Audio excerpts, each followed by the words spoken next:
watching an incredible film. And we're lucky to be chatting here with the director, writer, director, actor, guest producer, or yeah, of course, Bradley Cooper.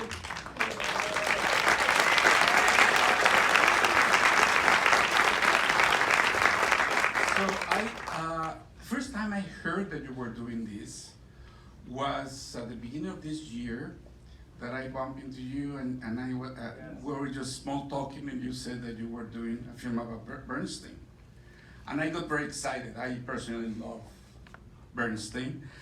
To be honest, I didn't know much about his life. And also, I really thought you were doing, okay, he's going to do a bio. Okay, I'm mildly interested in my bios, but it's not necessarily my genre. And when I saw it, I was really shocked. I finished watching the film, and as I told you, I was shell-shocked because I could not articulate what it was that moved me so much. And first of all, I realized it was not a bio. It was something that was more subtle than a bio. It was because he's an extraordinary man in terms of his music. But clearly, and the story that you follow is very ordinary. It's a couple trying to make it work. So I have many questions, but the first one is, when you started doing this project, you were aware of that? Of the banality of life that is around this genius? First of all, thank you for doing this. To have a hero of mine ask me about a film I've done is crazy, but I'm not going to belabor that miracle. Yes, I was very aware of it. I wouldn't say, I never categorized it as banality, but I categorized it as what could I relate to? And the whole idea of telling a story that we could all relate to that then has the nuclear power of his music. And that's where I thought there was a potential for transcendent work, because the music's so transcendent. And if I could somehow tie together a movie that we could relate to that is harnessed by this person's music, then I thought something special could happen. So that was, yes, from the very beginning, that was actually the reason why I started the journey, was because of those two elements, trying to find how they will weave themselves into each other. And it was this relationship, this marriage between these two fascinating people, but this normal marriage, normal in the sense of human marriage that we could relate to. That would be the North Pole, that would be the anchor, and everything else would tie around it. I would say that would be the centrifuge, more like it, and everything would be wrapping around it. And when I mean banality, I don't mean it in a pejorative way. I'm talking about is everyday life. Yes. It's just life, normal life. Yes. But you're talking about this nuclear explosion that is the music. But I think that in your film, what the nuclear explosion is that marriage.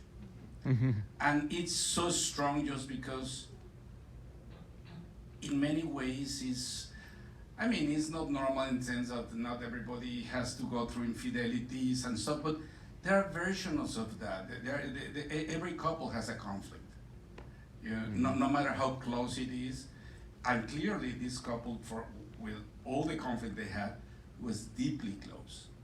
So you knew that was the spine of the whole project. Yes. In which moment?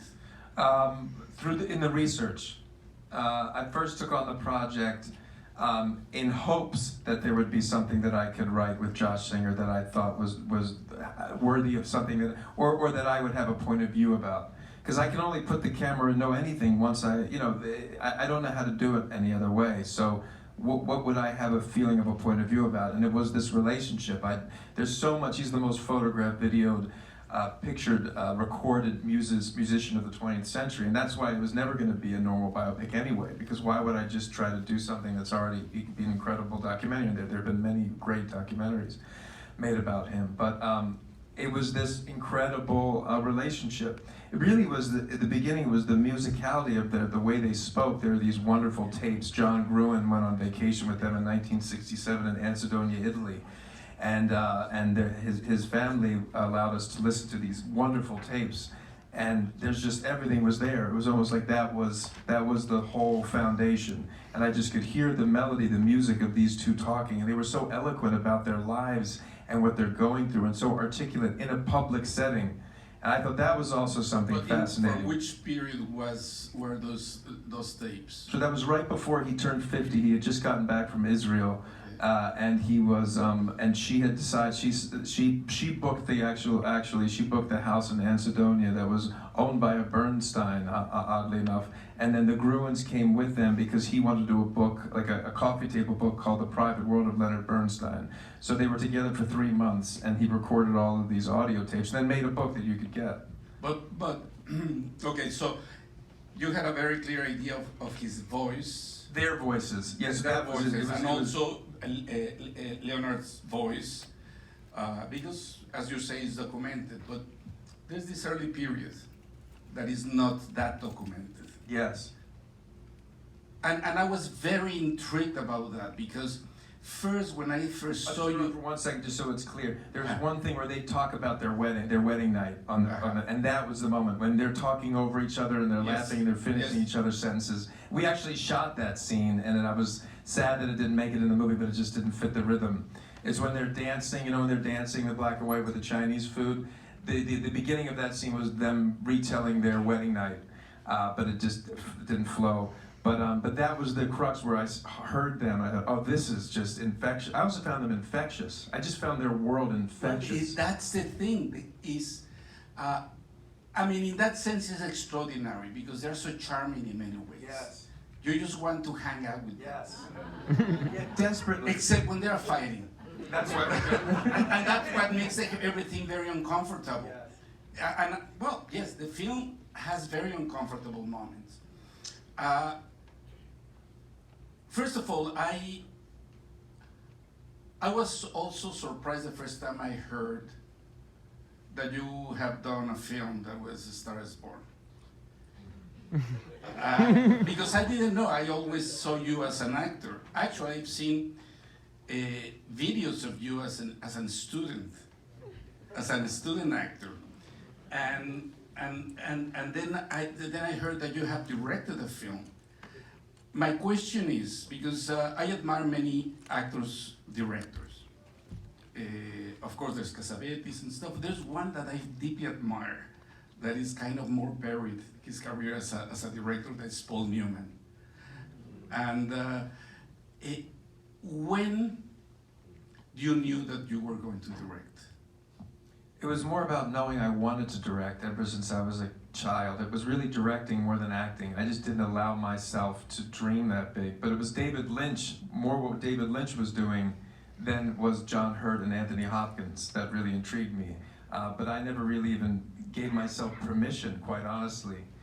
And then I was lucky, so I pursued acting, but every time I would get a job, I would just stay on set and learn as much as I can and soak in, because I was just fascinated by it. And then I was just able to have relationships with the filmmakers I was working with, where they would open up their process and really allow me to be a part of it, like David O. Russell and Clint Eastwood and Guillermo del Toro. So I was just able to be a student for all these years, always knowing that I just love filmmaking. I love it so much. The interesting thing is that I said before actor-director, but clearly then you're a director who happens to act. Yeah, I think so.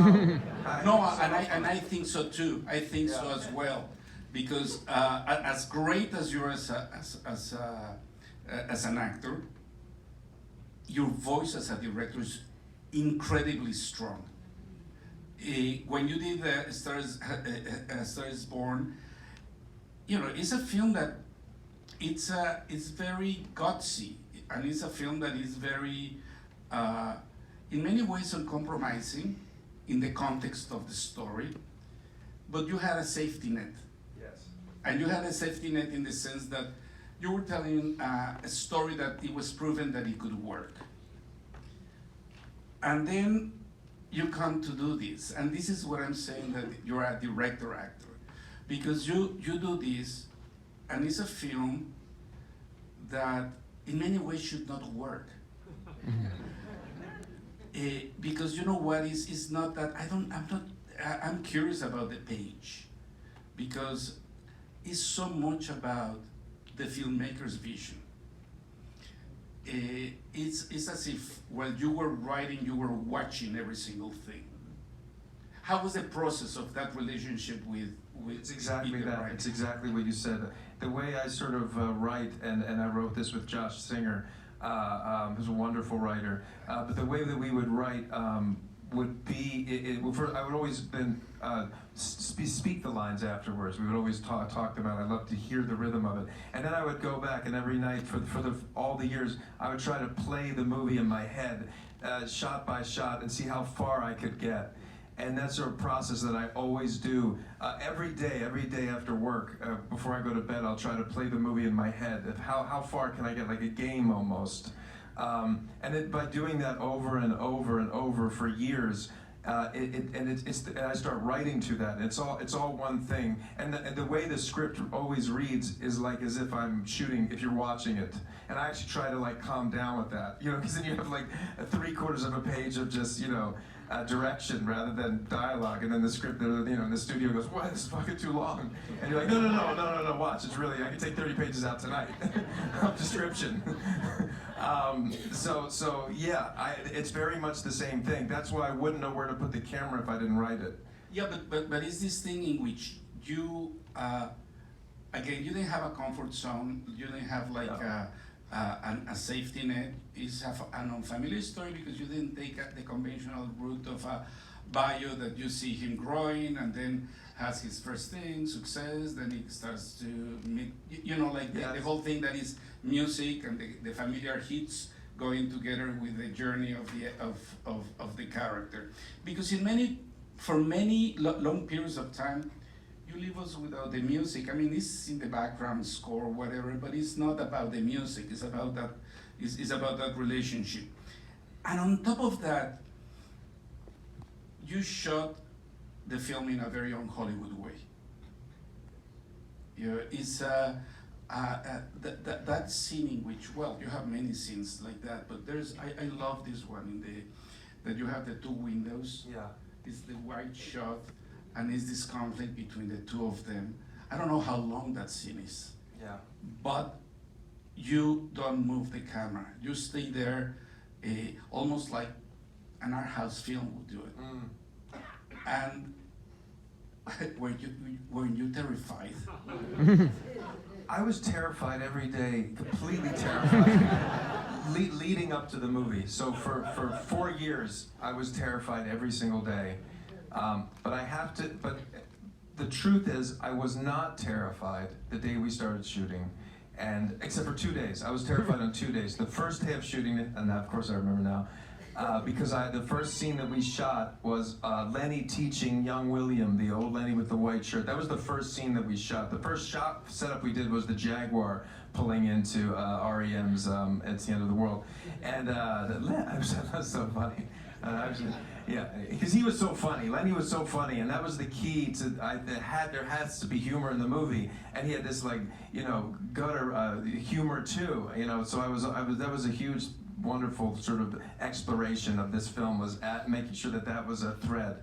But I was terrified on that day, and I was terrified on the day that we did the conducting to Mahler.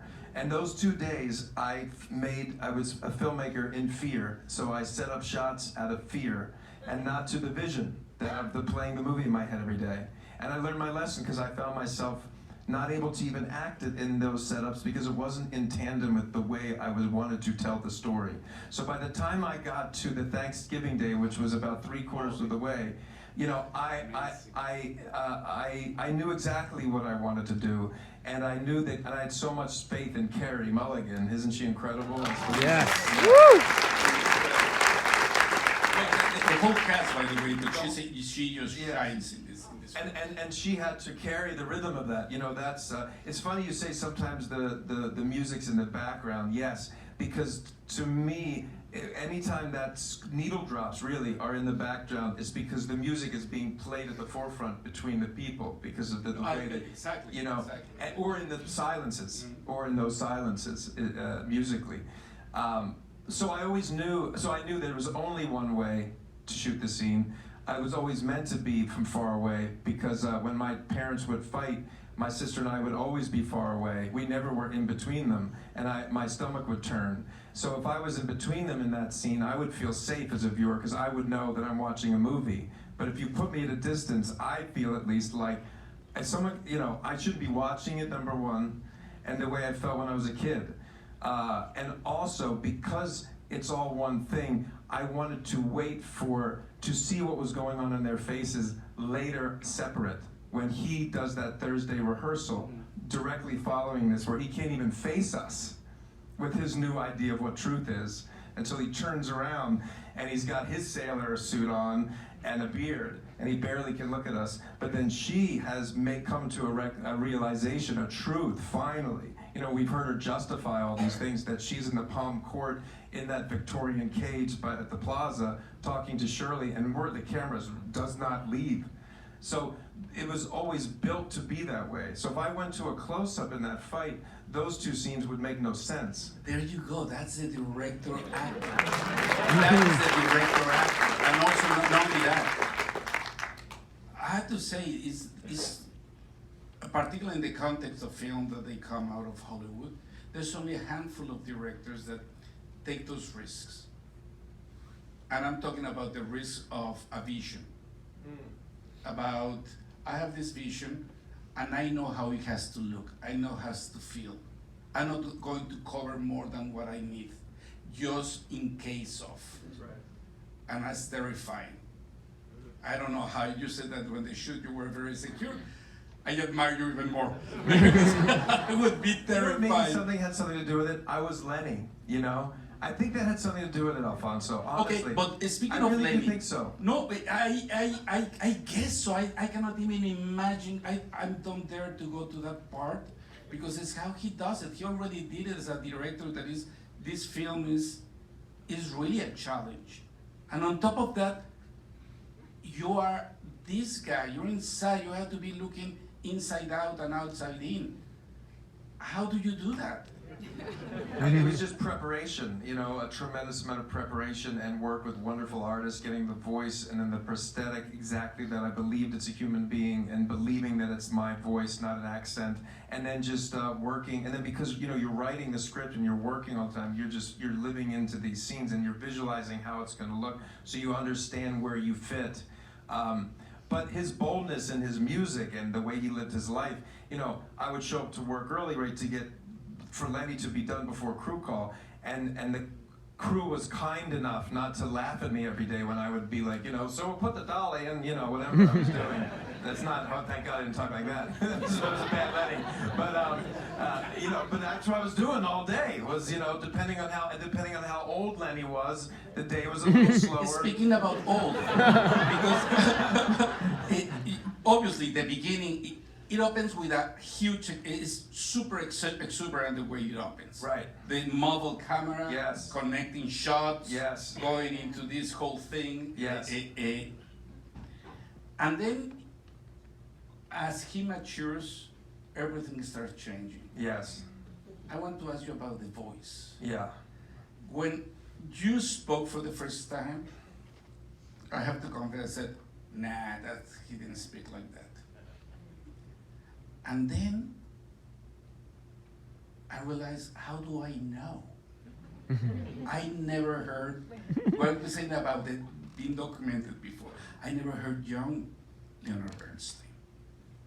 And suddenly when I see you, that transition of time, says, yes, that's how I am used for Bernstein, that how he talks. But in many ways, and I don't know how documented is this. Yeah. In terms of film, for me, it has to do with this exuberance and suddenly Bernstein finding his voice. I don't know if it was a conscious decision, if it was something that was documented, or how? Because it's very distinctive, the difference between Oh, the two yeah. voices. Yeah, well, his voice lowered an octave as he got older, obviously because of all the smoking. Okay. You know, and he had a deviated septum, so he was always had problems. He was an asthmatic child, that's why he didn't go to the war. But no, there's a wonderful tape of him and Aaron Copland leaving the record that's in the movie for Jerry Robbins. And that was the template for the young voice. You know, that was beautiful. I was like, wow, this is gold. For the young. For the young voice, yeah.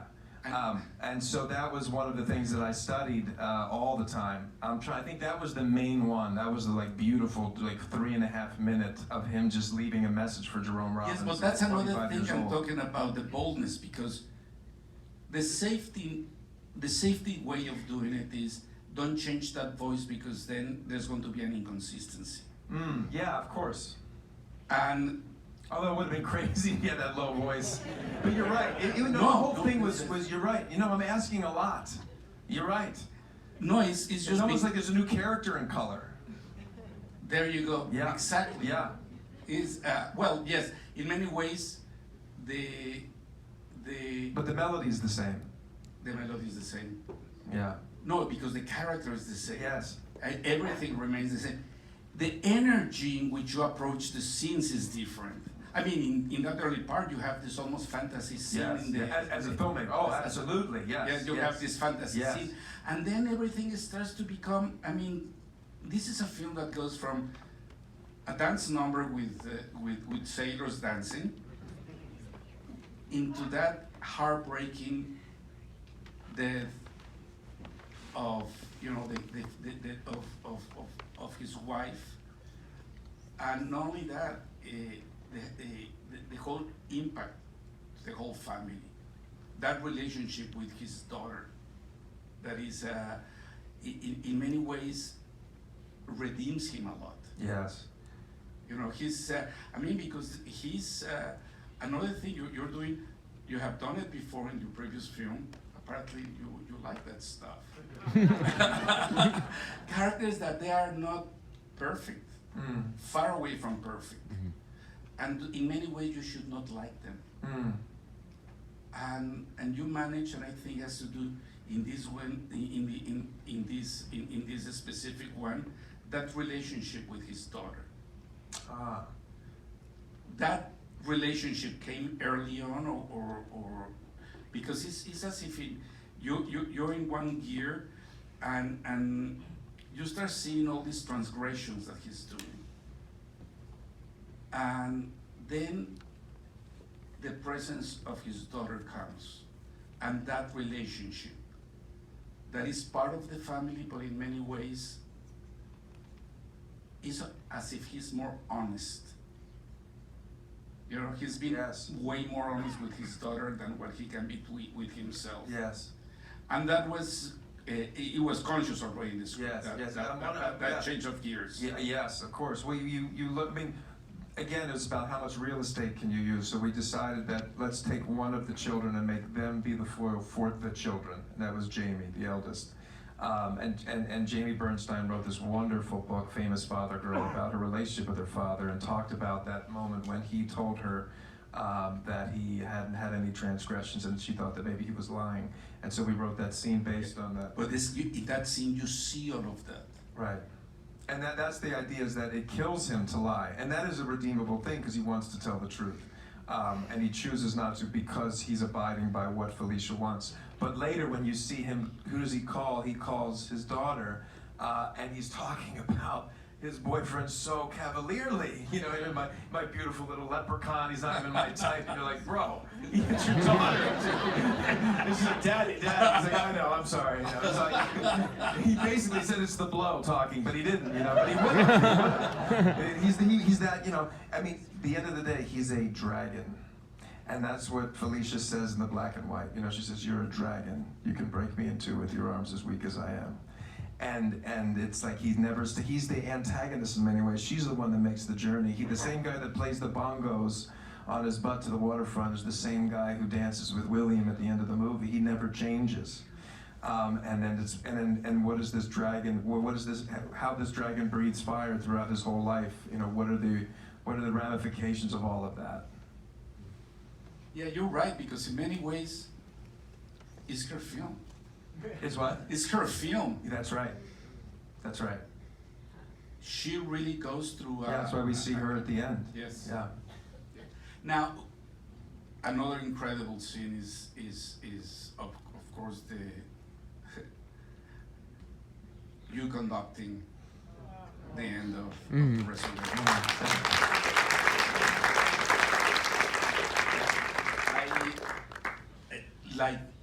Look, I have already read and heard stuff about you.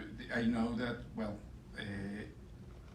that you, for instance, the voice, you rehearsed the voice, and you were already, not in character, but in voice for a long time. What about the conducting? The conducting was more not so overtly. With the voice, I would call anybody up and try to talk to Mike Lenny. The conducting, I kept very easy. You know, just with Yannick, who was a wonderful conductor, the head of the Philadelphia Orchestra and the Met Opera, and Gustavo Dudamel, who's the head of the LA Phil, and and soon will be in New York in a couple of years. And so those two conductors I worked with very, very hard on many things. Gustavo specifically for the Resurrection, I worked with him starting 4 years ago and went through a whole rehearsal all the way through for final performance that he did at the Hollywood Bowl, and then he and I went to Berlin, and I was with him in Berlin with the Berlin Philharmonic for the whole Resurrection as well. And then there's also that YouTube video of Lenny doing it at Ely Cathedral, and that was the original thing. When I first saw that, I mean, my body was, you know, pulsating, and I thought that has to be a pillar of the movie. I didn't know how or when or in what aspect, but I knew that that was going to be. So I started learning those 6 minutes, that ending. And then Yannick made a video, and it was the counting, the time changes, and all, you know, I just learned it, Alfonso, to a point where hopefully I could go there and then, because I wanted to record live and conduct live and film it. And my hope was I had worked on it enough that I could do it and like throw it away. But I didn't, and I messed up like the whole first day. You know, I fucked it up the entire day, and it was really terrifying. And that was a day that was riddled with fear. But I had set up so many cameras out of fear that day.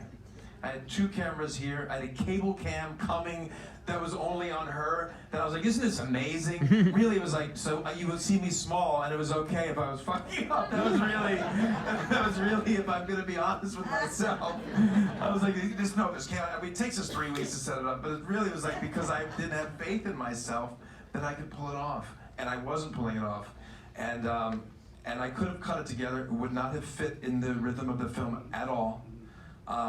And I came back the next day, and there was a techno crane outside for the night shoot, and a 40-foot techno crane, and that was never supposed to come into the cathedral. And I wheeled it into the cathedral like an old dragon, oddly enough, like a metal dragon, and I made everybody wait. And I went with my iPhone because I had the recording of and we just went with Mango, the incredible Dahlia. He's incredible. Yeah, Mango, the best in the world. Yeah, and Scott Sakamoto was A camera, and Colin Anderson was B camera. Okay. I had the most incredible crew. Matty Levitique, the cinematographer, Mike Incredible Matthew's work. And everybody. It really was that was the only way we were able to do this. And shot in film, not And we shot in black and white, 35mm Kodak, you know, because we tested all of it, and there was nothing like that. And so we went through with the, you know, I had the techno, and I was walking with the thing, and then we had somebody with the bow, you know, making sure we could just go over the bow, and then we came all the way back so that it could be a shot that meant something, which is a reveal of her. Everything has to be to story. The scene is about her seeing that he's got no hate in his heart. That's what the scene is. Before I was doing like some weird concert shit, you know, music.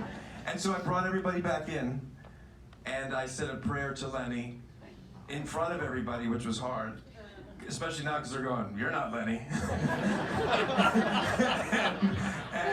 and then we did it. And by the way, it wasn't just me that had everything at stake. It was Mango and the whole London crew who was operating the techno crane. Well, that's the shot from behind. It comes here. Well, in front of him and goes. Yeah, it's just upstage left, and then it comes like this, comes around like this, comes like that, then it goes there, 27mm, and then it comes, and then it ends on that.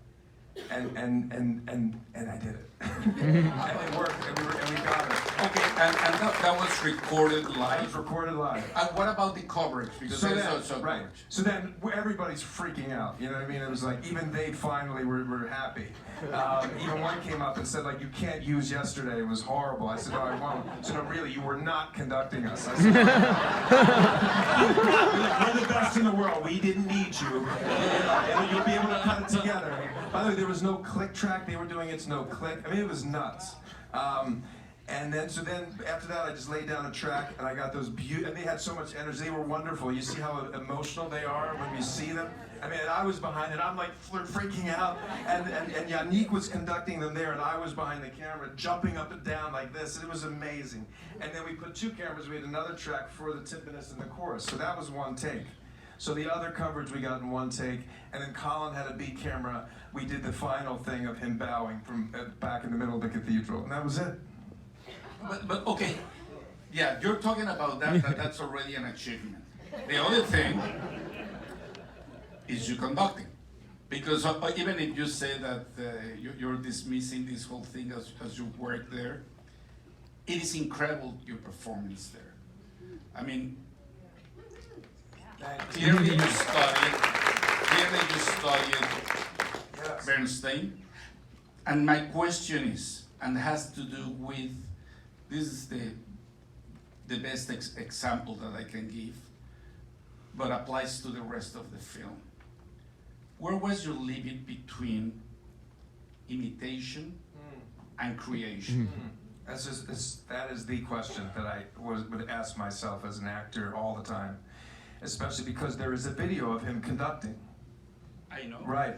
But if you watch them back to back, I'm not imitating it at all. No, you know, I actually allowed and that was the thing, I allowed myself to be open and calm so that all of the preparation I did would be there for me to actually just trust that I could conduct the orchestra as whatever amalgamation or whatever connection there is between me and Lenny that happened.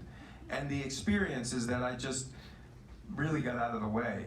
And if I were to be honest, which I will right now, about what it felt like, it just felt like I went away and he came in and did it. And of course it was different because he never conducted the same way. They're calling me, but sorry. Keep going. I'm not too interested now. Keep going. Conducted the same way. In fact, he interpreted compositions throughout his life completely differently. He was destroyed by it and then praised by it. And so my experience was Lenny was like, okay, all right, I'm gonna come down now. You did the work. And that's what it felt like. I was like, thank you, please God, thank you. And then he did it and he left and I was like, okay, we'll do the next scene. That's how it felt. That is how it felt. That's how it looks like. Yeah. Now, But it's true, and when I look at we did this IMAX version and it's so big, and when I looked at it, Alfonso, it was the first, honestly, I could not believe what I was looking at. I was looking in his eyes because in the IMAX you can really see it. I go, I don't know what, I don't remember that. It was, yeah. well, but that applies also to the performance of the rest of the stuff, because you would say, okay, he's imitating Bernstein, but nevertheless, he's not, because suddenly this character has a life of its own. And how is that balance? Yeah, because I sound like him. I'm not doing an imitation of him. No, that's that's the thing. Also, it's like it's not exactly the same rhythm. It became its own thing. So you start to study it. You wait for that moment. And Tim Monick, this incredible dialect coach, it's the magic that happens. It happened on American Sniper. It happened with Star Is Born, where the voice all of a sudden it clicks one day. It doesn't click. You're imitating. And then all of a sudden it clicks one day, and you can have a conversation without thinking about what you sound like, and that's when you're off to the races. But you were studying with Dudamel. You're talking about with Gustavo, but Gustavo's style is very different to Bernstein. Yes, it's more electric. That's right. And more sort of more contained. He's like a boxer. He's expansive. Yes. There you go. He's like a box, and he really knows how to knock out. Yeah. But so that was not influencing the. No. That okay. But just the technicality of it all. I see. Do you see what I mean? Just literally, what am I doing? You know what I mean? Like, what is conducting? You know, oh, so it's keeping the tempo and making sure everybody knows when they come in, the bowing the same way, all that craziness. Yeah, but there's the other stuff that is intangible Well, then stuff. yes, that's right. That is the thing. And that's why Lenny was so special. Yes. Because he was somehow able to harness physically the music in a way that I made a movie about it. You know, that I dug it so much. You know, In many ways, you're describing your own film. Yeah. You're describing your own film. This whole thing, which is not about just the tempo and and conduct, is the other thing that is intangible. And I think that the amazing achievement of this film is that intangible. I think it's all of us. We end up with this And intangible. I saw many. Roma is one of my favorite movies. And I saw 2 or 3 of your Q&As, and I remember you talking about sometimes you don't even know what it is that the reason you did it until after you've done it, and then you see it and you realize what it meant, and you've just trusted what it was supposed. You trusted the road, and it doesn't tell you to after. You said it. I don't know if you remember that. Probably was way less entertaining than tonight. And when you said that, that made so much sense to me about trusting what something is telling you to do as a storyteller, as a filmmaker, without having to cerebrally define it, and that it will do it for you later. And I don't know, I took that page many times. I've never said, this is the first time I've told you that, but when you said it, it was like something that shot through me when you said it at one of these Q&As. Because it's true, because it is giving over to the art of it. Because it is something that's hard to explain, like music. I mean, the thing that Lenny always said is like, how do you explain an A flat? You can't, you just have to play it. Yes. Yeah. You know? Yes. And now well, they are kind of looking at me So, yes, about time, but I think that we can open for a couple of questions. Not Sure. many because we're being kicked out. So. Yes, sir. Terrific film. Really, brilliant. Did you shoot this film on film, the movie on film, or digital, or both? And second question, could you talk about your aspect ratio? We shot the movie on film.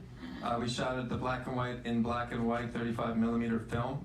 The only time we desaturated color was when we were at the Carnegie Hall, because it was very hard to light and we couldn't bring in the proper lights that would allow us to be able to develop the film in the way that we wanted to.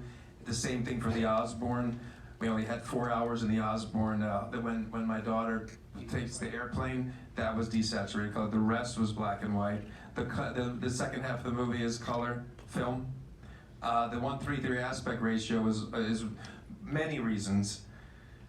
I always saw it that way. My memory of that time period in movies which were in that aspect ratio, the halls of a conductor is always vertical, and just be able to harness the body and be able to have the baton go that high.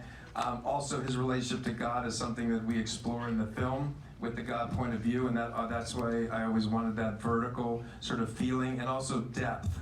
And for close-ups in that 1:3:3 aspect ratio are just kind of unparalleled. And that's how I always saw the movie. I wanted to progress into 1:8:5. One of the reasons is because as he got older, his baton got longer because Lenny couldn't put his arms high enough. So he started off with no baton when he was 25, then a baton, and it just kept getting longer. And I felt like the movie has to sort of stretch out as he's sort of wasting away and stretching out. And also, because is this his truth, once she's gone? Because it only goes to 1:8:5 after she dies. And also, in the 80s, that's how I remember movies, not in that 1:3:3 aspect ratio. So that's the short answer, long answer. Okay, this is our last question, unfortunately. I have a content lab for BIPOC creators over 45 to create masterpieces like this. I wanted to ask you, what first piqued your interest? I play violin because of Lenny and the Young People's Orchestra concerts. What first got you interested in him, and what did you learn about him that surprised you? I didn't know anything about him other than images and sort of memories of the Young People's Concert on PBS or something when I was a kid, even though it was CBS, but I think that's when I saw it was somehow played again. It was conducting, was it for me? as a kid. It was first Bugs Bunny and Tom and Jerry, and then it was like Armand Assante. Dudley Moore did that movie, which was the violin concerto, the Opus 35 in D major, which I like tried to memorize based on that movie. And it was always conducting. But then once this property, this IP was around, and I asked if I could investigate him. It was everything about him. It was the way he was able to articulate his feelings and ideas about life and people and himself, and then his family's ability to be so articulate, and his wife, and then all of a sudden, who is this woman?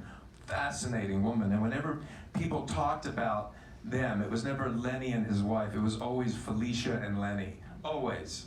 That was that they were worthy adversaries. They walked into a room and it was like Felicia and Lenny were here. And that's what was really interesting to me. And also his schizophrenia, the way he talked about it so openly. If you watch some of those young people's concerts, he's talking to children about Gustav Mahler. And he's talking about two men and one man. And you're like, holy shit, bro. Like, what are you like? He's about to say, like, listen, can I sit down and talk to you for a second? It's like 10-year-old kids in the 50s. And it's nuts. He like couldn't help. It's him with his daughter. He wants to tell her, like, no, I'm fucking dudes and up at, you know, and she's cool with it. You know, we you know, but he, so there was something so fascinating about him to me that he just wanted, to him it was just so clear that the way I live is not, I can articulate it and we should talk about it.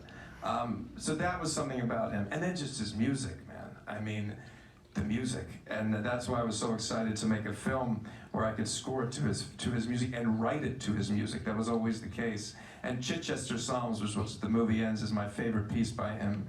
I just think that piece just embodies all of his ability in one. Yeah. But you told me that part of the reason you were attracted was about the conducting. It was always that you wanted to. Yeah, that was it. And then that led. But where that comes from? That was, as I was saying, Tom and Jerry and Bugs Bunny. Oh, from there. Yeah. Man, good masters. Good mentors. Hey, everybody, thank you very much, and thank you for